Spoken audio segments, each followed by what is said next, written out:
नमस्कार, world news में आपका स्वागत है। तो अमेरिका के नवनिर्वाचित राष्ट्रपति डोनाल्ड ट्रंप एक के बाद एक ऐसे बयान दे रहे हैं, ऐसे फैसले कर रहे हैं जिन पर विवाद खड़ा हो जाता है। और अब ट्रंप के एक और फैसले को लेकर उनकी अपनी ही टीम में घमासान छिड़ गया है, जिससे डोनाल्ड ट्रंप के लिए मुश्किलें खड़ी हो सकती हैं। वहीं रूस और अमेरिका में भी तनाव बढ़ता दिखाई दे रहा है।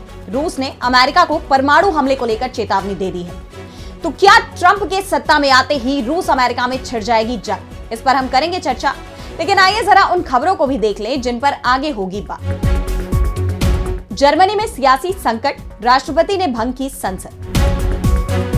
पाकिस्तान अफगानिस्तान में जंग शुरू। और चलते चलते में देखेंगे, नींद में जागता है डॉल्फिन का दिमाग। तो डोनाल्ड ट्रंप लगातार सुर्खियां बटोर रहे हैं। कभी उनके बयान से देश दुनिया में तहलका मच जाता है, तो कभी उनके फैसलों को लेकर सवाल उठते हैं।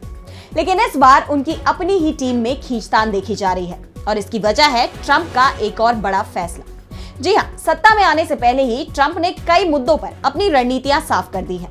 खासकर अप्रवासियों के लिए उनका रुख बेहद सख्त दिखाई दे रहा है। ऐसे में H-1B वीजा से जुड़ा उनका फैसला अब उनकी ही टीम में विवादित हो गया है। अमेरिका के राष्ट्रपति चुनाव में ट्रंप के सबसे बड़े समर्थक रहे एलन मस्क ने भी अब ट्रंप का विरोध किया है, उनके फैसले पर आपत्ति जताई है। दरअसल डोनाल्ड ट्रंप वीजा धारक अप्रवासियों की एंट्री पर सख्ती की बात कह चुके हैं, लेकिन ट्रंप की प्रशासनिक टीम में शामिल एलन मस्क और विवेक रामास्वामी ने सोशल मीडिया पर कुशल श्रमिकों के लिए वीजा कार्यक्रम के विस्तार का समर्थन किया है। मस्क और रामास्वामी ने H-1B वीजा पर काम करने वाले विदेशी श्रमिकों का बचाव किया।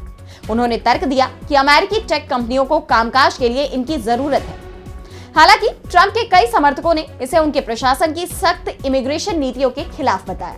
आपको बता दें कि ये दोनों ही नेता ट्रंप के कार्यकाल में सरकारी दक्षता विभाग का नेतृत्व करेंगे, और ऐसे में अब ट्रंप के लिए मुश्किलें खड़ी होती दिखाई दे रही हैं। एक तरफ ट्रंप विरोधियों के निशाने पर हैं, तो अब उनके ही सहयोगी उनके खिलाफ रुख अपनाते दिख रहे हैं। वहीं ट्रंप की सत्ता में वापसी से पहले ही रूस अमेरिका में भी युद्ध का नया मोर्चा खुलने के संकेत मिल रहे हैं। रूस ने अमेरिका को परमाणु हमले की चेतावनी दे दी है। खबर यह आ रही है कि अमेरिका डोनाल्ड ट्रंप के कार्यकाल में परमाणु परीक्षण की तैयारी कर रहा है। इस खबर के सामने आते ही रूस ने अमेरिका को खुली धमकी दे दी है। उसने कहा कि हमारे भी सारे विकल्प खुले हैं। यानी रूस ने संकेतों में अमेरिका पर परमाणु हमले की चेतावनी दी है। रूसी राष्ट्रपति पुतिन ने कहा है कि अगर अमेरिका परमाणु हथियार का परीक्षण करता है तो रूस भी उस पर विचार करेगा।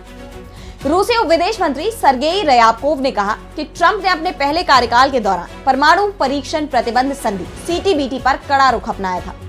उन्होंने कहा कि मौजूदा वक्त में अंतर्राष्ट्रीय हालात बेहद मुश्किल है। अमेरिकी नीति भी कई पहलुओं में आज हमारे खिलाफ बेहद शत्रुतापूर्ण है। रयाबकोव ने कहा कि सुरक्षा सुनिश्चित करने के लिए हमारे पास काम करने के विकल्प हैं। राजनीतिक रूप से उचित संकेत भेजने के लिए भी हमारे पास संभावित उपाय हैं। इनमें से किसी भी संभावना से इनकार नहीं किया जा सकता। ऐसे में अब लगभग 80 साल बाद दुनिया की दो सबसे बड़ी परमाणु शक्तियों के बीच परमाणु परीक्षण की होड़ शुरू होने का खतरा बढ़ गया है। आपको बता दें कि 2020 में वॉशिंगटन पोस्ट ने भी रिपोर्ट किया था कि राष्ट्रपति के रूप में ट्रंप ने अपने पहले कार्यकाल में 1992 के बाद पहला परमाणु परीक्षण करने पर चर्चा की थी। और अब एक बार फिर ट्रंप अपने उन फैसलों को लागू करने की तैयारी में है। 2023 में व्लादिमीर पुतिन ने भी औपचारिक रूप से व्यापक परमाणु परीक्षण प्रतिबंध संधि CTBT से रूस को बाहर निकाल लिया था।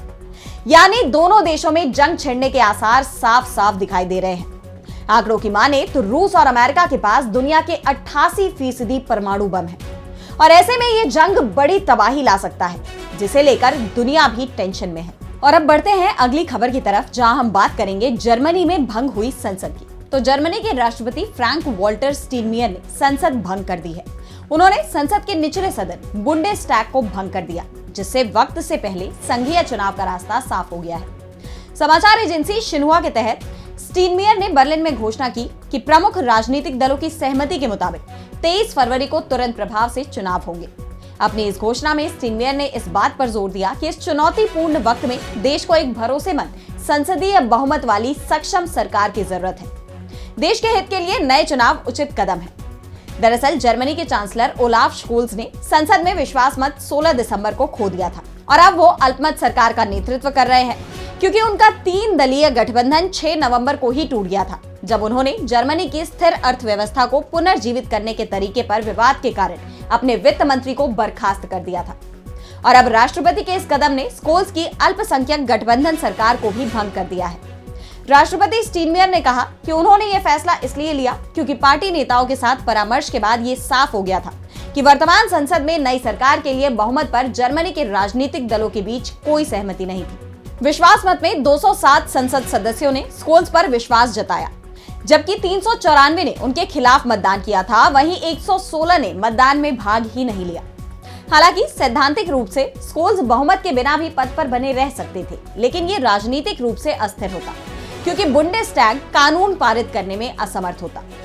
जर्मनी की चुनावी प्रणाली में पारंपरिक रूप से गठबंधन बनते रहे हैं और सर्वेक्षणों से पता चलता है कि यहाँ किसी भी पार्टी को अकेले पूर्ण बहुमत नहीं मिलेगा। चुनाव के बाद नई सरकार बनाने के लिए कई हफ्तों तक बातचीत होने की उम्मीद रहती है और जर्मनी के इतिहास में ये चौथी बार है जब जर्मनी के द्वितीय विश्व युद्ध के बाद के संविधान के तहत बुंडेस्टैग को समय से पहले भंग कर दिया गया हो। ऐसा 1972 में चांसलर विली ब्रांट, 1982 में हेलमुट कोहल और 2005 में गेरहार्ड श्रोएडर के कार्यकाल में हुआ। श्रोएडर ने भी विश्वास मत का इस्तेमाल कर वक्त से पहले चुनाव कराने की कोशिश की थी, जिसमें केंद्र दक्षिणपंथी प्रतिद्वंद्वी एंजेला मर्केल ने मामूली अंतर से जीत हासिल की थी। और अब अगली खबर में बात पाकिस्तान और अफगानिस्तान में जंग की शुरुआत है। दोनों देशों में लड़ाई शुरू हो गई है। अफगानिस्तान ने पाकिस्तान पर बड़ा हमला बोला है। अफगानिस्तान की तालिबानी सेना ने डुरंड लाइन पर पाकिस्तानी सेना के ठिकानों को निशाना बनाया। तालिबानी मीडिया की रिपोर्ट के मुताबिक डुरंड लाइन पर पाक्टिया और खोश्त प्रांत से लगी सीमा पर भारी हथियारों से दोनों सेनाओं के बीच पूरी रात लड़ाई हुई। इस संघर्ष में कई पाकिस्तानी सैनिक भी मारे गए। दरअसल पाकिस्तान ने 24 दिसंबर की रात अफगानिस्तान के पक्तिया प्रांत के बरमल जिले में एयर स्ट्राइक की, जिसमें महिलाओं और बच्चों सहित कम से कम 50 लोग मारे गए। अफगानिस्तानी मीडिया के मुताबिक इन हवाई हमलों में बड़ी संख्या में लोगों की जान गई है और बड़े पैमाने पर तबाही हुई है। इस पर तालिबान के रक्षा मंत्रालय ने जवाबी कार्रवाई करने की कसम खाई थी। पाकिस्तानी सेना और पीएम शहबाज शरीफ ने भी धमकी दी थी कि तालिबान लड़ाई से परहेज करे, नहीं तो आगे भी अफगानिस्तान में हमले जारी रहेंगे। लेकिन अफगानिस्तान ने अब पाकिस्तान पर बड़ा हमला बोल दिया है और इन हालात में दोनों देशों के बीच तनाव काफी बढ़ गया है। खबर यह भी आ रही है कि पाकिस्तानी सेना की कुछ टुकड़ियां अफगान सीमा पर पहुंच गई हैं। वहीं अफगान तालिबान भी मीर अली सीमा के पास पहुंच गया है। हालांकि अभी तक गोलीबारी का कोई संकेत नहीं मिला है, लेकिन तैनाती बढ़ा दी गई है। अफगानिस्तान के विदेश मंत्रालय ने काबुल में पाकिस्तानी दूतावास के प्रभारी को तलब किया है। अफगान विदेश मंत्रालय के प्रवक्ता हाफिज जिया अहमद ने इस हमले की कड़ी निंदा की और इसे दोनों देशों के संबंधों में दरार डालने की कोशिश बताया। साफ है कि दोनों देशों में जंग का मोर्चा खुलने वाला है। और अब चलते चलते में देखेंगे डॉल्फिन से जुड़े रोचक तथ्य को। नींद में भी जागता है डॉल्फिन का दिमाग। जी हाँ, डॉल्फिन नींद में भी गोते लगाती है, जबकि आम जीव जंतु सोते हुए तो बेहोशी की अवस्था में होते हैं। ऐसे में सवाल ये उठता है कि आखिर डॉल्फिन सोते हुए कैसे तैर लेती है, डूबती क्यों नहीं है? तो आज हम आपको बताते हैं कि ये कैसे मुमकिन है। दरअसल डॉल्फिन का सोने का तरीका इंसानों से बिल्कुल अलग होता है। डॉल्फिन हमेशा पानी में रहती है, लेकिन सांस लेने के लिए उसे बार बार पानी की सतह पर आना पड़ता है। उसकी सांस अपने आप नहीं चलती। अगर वो हमारी तरह सब कुछ भूल कर सोने लगी तो उसकी सांस रुक जाएगी और वो डूबकर ही मर जाएगी। और इसीलिए डॉल्फिन को सोते हुए भी सांस लेने के लिए सचेत रहना पड़ता है। और सोते हुए भी सांस चलती रहे, इसके लिए डॉल्फिन कभी भी पूरी तरह से नहीं सोती। उसके दिमाग का एक हिस्सा हमेशा जागता रहता है और दूसरा हिस्सा सांस लेने के लिए सचेत करता रहता है। इस दौरान उसकी एक आंख भी खुली रहती है।